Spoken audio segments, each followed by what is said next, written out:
வருகிற செப்டம்பர் 15ஆம் நாள் WPA சவுந்தரபாண்டியனார் அவர்களின் பிறந்த தினம். அன்னாரது பிறந்த தினத்தை அனைத்து தரப்பினரும் கொண்டாடிட வேண்டும்.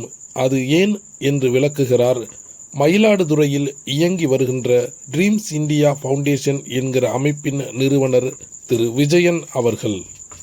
வரும் செப்டம்பர் 15 உயர் திரு சவுந்தரபாண்டியனார் அவர்களின் பிறந்தநாள். சவுந்தரபாண்டியனார் பிறந்தநாளை ஜாதி மதம் அப்பாற்பட்டு அனைவரும் கொண்டாட வேண்டும். இயற்கையும் விஞ்ஞானமும் அனைவருக்கும் பொதுவானது போன்று சவுந்தரபாண்டியனாரும் அனைவருக்கும் பொதுவானார்.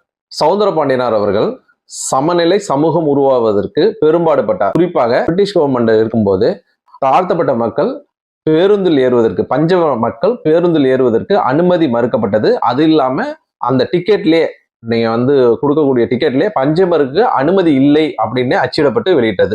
அப்படி இருக்கிறப்ப சென்னை மாகாணத்தோட மெம்பர் ஆனதும் சவுந்தரபாண்டியனார் அனைத்து தனியார் பேருந்துகளின் உரிமையாளர்கள் அழைத்து, நீங்கள் செய்வது தவறு, இப்படி செஞ்சீங்கன்னா உங்களுடைய லைசன்ஸ் அனைத்தும் பறிக்கப்படும் என்று எச்சரித்து பஞ்சமர்கள், அதாவது தாழ்த்தப்பட்ட மக்கள், இன்னைக்கு பட்டியல் சமூகம் சொல்லக்கூடிய மக்களுக்கு பேருந்தில் செல்வதற்கு அனுமதி பெற்று தந்தது நமது சவுந்தரபாண்டியனார்.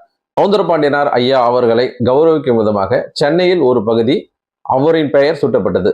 பின்னாளில் அது மருவி இன்று பாண்டி பஜார் என்று அழைக்கப்படுகிறது. பாண்டி பஜார் என்பது சவுந்தரபாண்டியனார் பஜார் என்றே அழைக்கப்பட வேண்டும். அந்த பகுதியில் உள்ள காவல் நிலைய பெயர் பலகையில் சவுந்தரபாண்டியனார் பஜார் என்று குறிப்பிடப்பட்டுள்ளது ஒரு முன் உதாரணமாக உள்ளது. சவுந்தரபாண்டியனார் பஜார் என்று அழைப்பதால் வரும் சந்ததிகளுக்கு சவுந்தரபாண்டியனார் யார் என்றும் அவருடைய செயல்பாடு என்ன என்றும் இந்த சமுதாயத்திற்கு என்ன செய்துள்ளார் என்பதும் வரும் மாணவர்களுக்கும் வரும் இளைஞர்களுக்கும் நாம் எடுத்து சொல்லும் விதமாக அமையும் என்பதற்காக சவுந்தரபாண்டியனார் பஜார் என்று அனைவரும் அழைக்க வேண்டும் என்று வேண்டிக் கொள்கிறேன்.